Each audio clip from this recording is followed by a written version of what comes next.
Hello students, welcome to my channel Mrinali Sharma classes. और आज हमारे इस लेक्चर में हम reproduction in organisms class 12th का पार्ट 4 पढ़ने जा रहे हैं।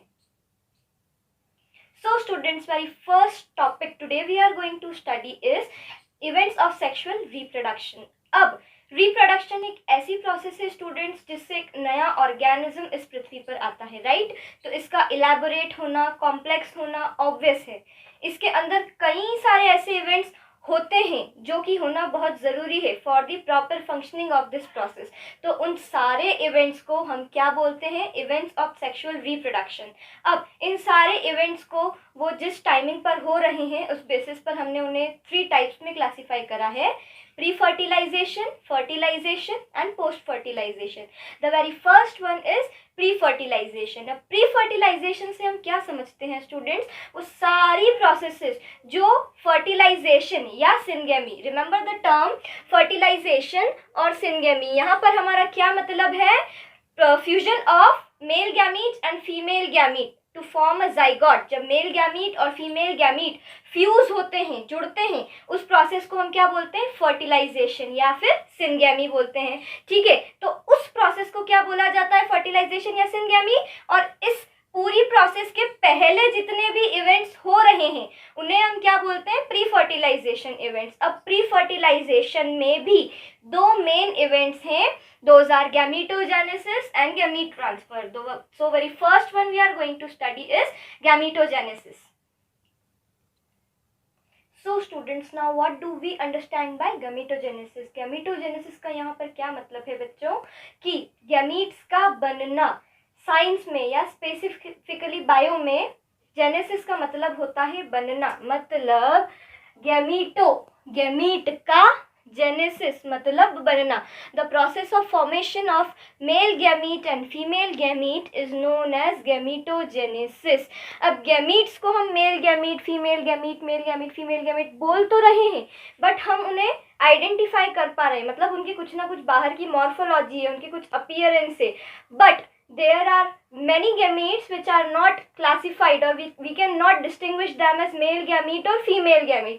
ठीक है, तो अब यहाँ पर गैमीट्स के भी 2 टाइप्स होते हैं, या हम उन्हें 2 टाइप्स में क्लासीफाई कर सकते हैं on the basis of their appearance. वो जैसे दिखते हैं उसके बेसिस पर gametes can be classified into 2 types. The first one is homogametes. अब होमोगैमीट्स से हम क्या समझते हैं? कि वो गैमीट्स जो है तो अपोजिट सेक्स के, अपोजिट जेंडर के, that is male and female, but उनकी मॉर्फोलॉजिकली उनकी अपीयरेंस जो है वो इतनी ज़्यादा सिमिलर है कि वो बिल्कुल एक जैसे दिखते हैं, तो हम उन्हें मेल गैमीट या फीमेल गैमीट के तौर पे क्लासीफाई नहीं कर सकते हैं। वेयर एज हिटेरोगैमीट्स से यहाँ पर क्या मतलब है? कि मेल गैमीट और फीमेल गैमीट को हम उन्हें देख करके बिल्कुल उसे क्लासीफाई कर पा रहे हैं कि अच्छा ठीक है, ये है तो ये मेल गैमीट है, ये है तो ये फीमेल गैमीट है। तो there are homogametes and heterogametes on the basis of their appearance. अब इनके हम एग्जाम्पल्स देखते हैं। So students, the example of homogametes is cladophora। cladophora एक एल्गे होती है और उसके गैमीट्स इतने ज़्यादा सिमिलर होते हैं दिखने में कि हम उन्हें मेल गैमीट या फीमेल गैमीट के द्वारा क्लासीफाई नहीं कर सकते हैं। ओके, तो उनका जो स्ट्रक्चर होता है वो कुछ इस तरीके का होता है।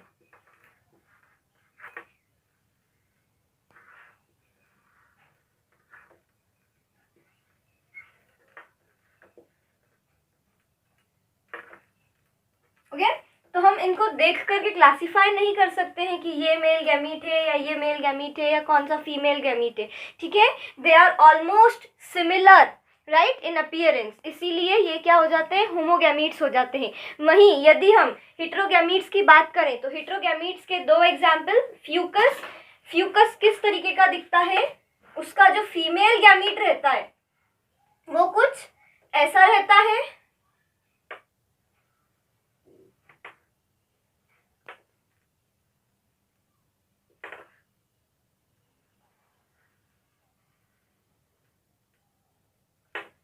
एंड उसका जो मेल गैमीट होता है वो कुछ ऐसा रहता है। आप देख सकते हैं यहाँ पर दोनों की साइजेस में भी काफ़ी ज़्यादा डिफरेंस है। हिट्रोगैमीट्स में ऐसा होता है कि जो फीमेल गैमीट होता है वो मेल गैमीट के कंपैरिजन में कई 1000 टाइम्स बड़ा रहता है। Okay, so this is the example of fucus, diagram of fucus for Homo sapiens, that is we human beings. The female gamete is like this,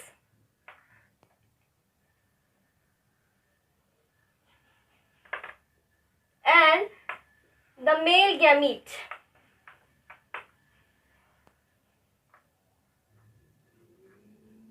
is like this. Okay, this is the female gamete and this is the male gamete. Now homogametes को हम isogametes भी बोलते हैं। Okay, आइसोगैमीट्स, iso का मतलब एक जैसा, gametes मतलब गैमीट्स। ओके, तो वो गैमीट्स जो बिल्कुल एक जैसे दिख रहे हैं, और हिटेरोगैमीट्स को हम एन आइसोगैमीट्स भी बोलते हैं जो सिमिलर नहीं है। Now ending up here we are now going to study sexuality in organisms. अब सेक्सुअलिटी इन ऑर्गेनिजम्स से हम क्या समझते हैं कि किसी भी ऑर्गेनिज्म के अंदर कौन सा सेक्स प्रेजेंट है, whether it is a male और अ फीमेल और बोथ। ठीक है, इसके लिए हम सबसे पहले प्लांट्स के अंदर वो सेक्सुअलिटी पढ़ने जा रहे हैं। अब प्लांट्स के अंदर either the plant will be bisexual, या तो बाइसेक्सुअल रहेगा या होमोसेक्सुअल रहेगा। बाइसेक्सुअल से हम यहाँ पर क्या समझते हैं कि ऐसे प्लांट्स जिनके अंदर मेल और female flowers, male flowers and female flowers both are present in same plant. ठीक है, मेल फ्लावर और फीमेल फ्लावर एक ही प्लांट में जब प्रेजेंट है तो उसे हम क्या बोल देते हैं, बाइसेक्सुअल। और इस कंडीशन को हम डायोशियस भी बोलते हैं। डायोशियस मतलब male and female both the flowers are present in same plant, right. अब इसके कुछ एग्जाम्पल्स हैं, इसमें से दो हैं papaya and date palm. These examples are also important from the exam point of view. ठीक है, तो इन्हें आपको बिल्कुल मेमोराइज करके रखना है। ठीक है, papaya and date palm are bisexual type of plants. Now the next comes is homosexual. Homosexual से हम यहाँ पर क्या समझते हैं, जब male and female flowers are present separately on two different plants, मतलब मेल फ्लावर के लिए तो मेल प्लांट है, फीमेल फ्लावर के लिए फीमेल प्लांट है। Okay, so that type of plants are known as homosexual. ठीक है, और उस कंडीशन को हम क्या बोल देते हैं, मोनोशियस। ठीक, जब मेल फ्लावर जो है वो मेल प्लांट पे प्रेजेंट है, फीमेल फ्लावर जो है वो फीमेल प्लांट पे प्रेजेंट है। ठीक है, इसके एग्जांपल्स है cucurbits and coconut. Okay students, अब जब हमने यहाँ पर फ्लावर्स की बात करी है तो हम मेल फ्लावर्स को स्टेमिनेट बोलते हैं, फीमेल फ्लावर को पिस्टिलेट बोलते हैं। स्टेमिनेट से यहाँ पर क्या मतलब है, उस फ्लावर के अंदर स्टेमेन्स प्रेजेंट है, राइट, जो कि मेल रिप्रोडक्टिव पार्ट होता है फ्लावर का, इसीलिए उसे हम स्टेमिनेट बोलते हैं। और पिस्टिलेट क्योंकि पिस्टिल जो कि फीमेल रिप्रोडक्टिव पार्ट होता है। ठीक है, अब नेक्स्ट आता है फंगस। फंगस में सेक्सुअलिटी को हम कैसे डिफाइन करते हैं, on the basis of that there are two types. Okay, heterothallic and homothallic. Heterothallic से हम क्या समझते हैं कि जब मेल थैलस और फीमेल थैलस दोनों एक ही ऑर्गेनिज्म में प्रेजेंट है, एक ही इंडिविजुअल में प्रेजेंट है, मतलब दो अलग अलग टाइप के थैलस एक ही इंडिविजुअल में प्रेजेंट है, उसे हम क्या बोलते हैं, हेटेरोथेलिक। ठीक है, फंगस के लिए। और थैलस, फंगस के अंदर रिप्रोडक्टिव यूनिट होते हैं या रिप्रोडक्टिव स्ट्रक्चर्स होते हैं इन फंगस। होमोथेलिक, होमोथेलिक से हम क्या समझते हैं, जब male and female both the thallus are present differently, okay, separately in two different individuals, then it is known as homothallic. ठीक है ना, एक इंडिविजुअल में एक ही थैलस प्रेजेंट है, इसीलिए वो होमो है। होमो का मतलब एक होता है। नेक्स्ट फॉर एनिमल्स, एनिमल्स में वेरी इंपॉर्टेंट टर्म हर्माफ्रोडाइट या बाइसेक्सुअल। यहाँ पर हम फर्टाइल ऑर्गेनिजम्स की बात कर रहे हैं जो रिप्रोड्यूस कर सकते हैं। ओके, जब both male and female reproductive structures are present in same individual, ठीक है, उस वक्त क्या हो जाता है, वो बाइसेक्सुअल हो जाता है और उसे हम हर्माफ्रोडाइट भी बोलते हैं। इसके कुछ एग्जांपल्स हैं, snails, leeches and earthworms. Okay, there are many more but here these are important for your exam point of view. Next one is homosexual. Homosexual मतलब वी ह्यूमन बींग्स जिनके अंदर टू डिफरेंट सेक्सेस होते हैं, right, male reproductive structures के लिए male and for female reproductive structures it is female. Okay, so example is homo sapiens, there are many more like horse, cow, dog etcetera. Now students, the next topic is ploidy. अब ploidy समझने के लिए हमें सबसे पहले chromosome समझना पड़ेगा. Students, हमारी आईज का कलर, बालों का कलर, हाथों की बनावट, लिप्स की बनावट, नोज की बनावट, हमारा फेस कट, एवरीथिंग जो हमारी मॉर्फोलॉजी है पूरी, ठीक है, हमारा अपीयरेंस जो है, हमारा कलर, स्किन कलर, एवरीथिंग, ये सब चीज़ कौन रेगुलेट करता है? जीन्स. वो जीन्स जो हमें हमारे पेरेंट्स से मिले हैं, ठीक है. अब ये जीन्स कहाँ पर प्रेजेंट होते हैं? क्रोमोसोम्स पे प्रेजेंट होते हैं, ठीक है.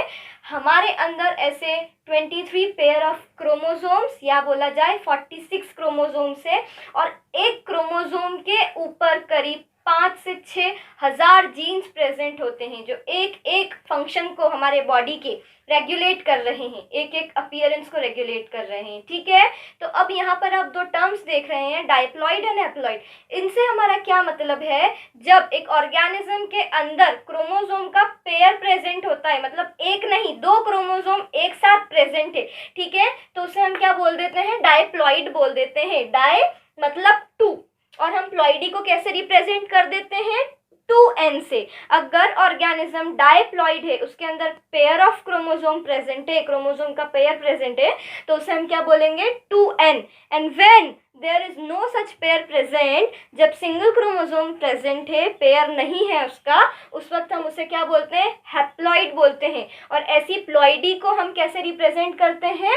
With the help of single n. I hope this ploidy is clear to you, but we will still read this, learn this topic in detail in further upcoming chapters. Okay?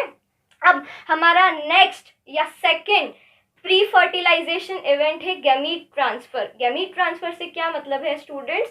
Male reproductive structures में male gametes बन चुके हैं, female reproductive structures में female gametes बन चुके हैं, but उनका fusion होना, उनका मिलना बहुत ज़्यादा ज़रूरी है for the process of syngamy या फर्टिलाइजेशन, है ना, for the formation of zygote, ठीक है. तो उसके लिए कुछ मीडियम की ज़रूरत पड़ती है यदि फर्टिलाइजेशन एक्सटर्नल है तो, ठीक है. ये एक्सटर्नल और इंटरनल वाला कंसेप्ट हम आगे वाले टॉपिक में पढ़ेंगे, बट उनका फ्यूजन होना ज़रूरी है, and for that they need some medium to transfer their gametes, right. तो अब क्या हो जाता है?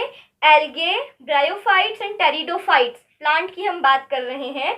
सो एल्गे, ब्रायोफाइट्स एंड टेरिडोफाइट्स के अंदर water is that medium. Water वो मीडियम रहता है जो मेल गैमीट और फीमेल गैमीट को साथ में लाने का काम करता है for the process of syngamy. Okay, now in angiosperms and gymnosperms, okay, क्या होता है? पॉलिनेशन होता है. पॉलिनेशन, अब ये पॉलिनेशन हम पहले पढ़ते आए हैं, बट सिंपली एक कंसेप्ट के लिए मैं बता देती हूँ. The transfer of pollen grains from anther to the stigma is known as pollination, ठीक है. पोलन ग्रेन्स यहाँ पर क्या होते हैं? Pollen grains are the reproductive unit for male flowers. तो मेल फ्लावर्स के अंदर जो एंथर प्रेजेंट है, एंथर के अंदर जो रिप्रोडक्टिव यूनिट बन रही है, उसे हम क्या बोलते हैं? पोलन ग्रेन्स बोलते हैं. पोलन ग्रेन्स के अंदर मेल गैमीट होते हैं. इसका भी बहुत ज़्यादा डिटेल आपको नेक्स्ट वाले चैप्टर में है. Okay, so the transfer of pollen grains from anther to the stigma of the flower is known as pollination. Now on based on this transfer there are two types of pollination, that is self pollination and cross pollination, which we are studying now. Okay students, now self pollination से हम क्या समझते हैं? जब pollen grains anther से stigma same flower में जाते हैं, ठीक है. When pollen grains from the anther transfer to the stigma of the same flower, then it is known as self pollination. मतलब इस एंथर ने पोलन ग्रेन्स प्रोड्यूस करे, इसके बाद में इसके पोलन ग्रेन्स जो हैं वो इसी के ही स्टिग्मा पर आ जाएंगे. इसे हम क्या बोलते हैं? Self pollination. मतलब वो पॉलिनेशन उसी फ्लावर के अंदर होके खत्म हो गया है. Therefore this is known as self pollination. Next आता है क्रॉस पॉलिनेशन. क्रॉस पॉलिनेशन में क्या होता है? when pollen grains from anther to the stigma transfer of different flower, ठीक है. मतलब पोलन ग्रेन्स एंथर से स्टिग्मा में जा तो रहे हैं, पर वो स्टिग्मा दूसरे फ्लावर का है, but of same species, same species क्यों बोला जा रहा है यहाँ पर? ऐसा नहीं होगा कि रोज के जो एंथर से पोलन ग्रेन्स निकले वो मैरीगोल्ड पे जाके बैठ गए और एक नया फ्लावर आ गया जिसके अंदर रोज की खुशबू है पर वो मैरीगोल्ड जैसा दिख रहा है। नहीं, ऐसा नहीं होगा, ठीक है। सेम स्पीशीज के फ्लावर में ही फर्टिलाइजेशन हो पाएगा, ट्रांसफर हो जाए भले इसे, पर फर्टिलाइजेशन नहीं होगा, ठीक है। तो एंथर ने पोलन ग्रेन्स प्रोड्यूस करे, फिर क्या हुआ, वो पोलन ग्रेन्स चले गए दूसरे स्टिग्मा, दूसरे फ्लावर के स्टिग्मा पर। This is known as cross pollination. Thank you so much students for watching my videos. Please do not forget to like, comment and share my videos. Also please do subscribe the channel. Now you can follow me on Instagram at Mrinali Sharma Classes and like my page on FB at Mrinali Sharma Classes. Thank you so much.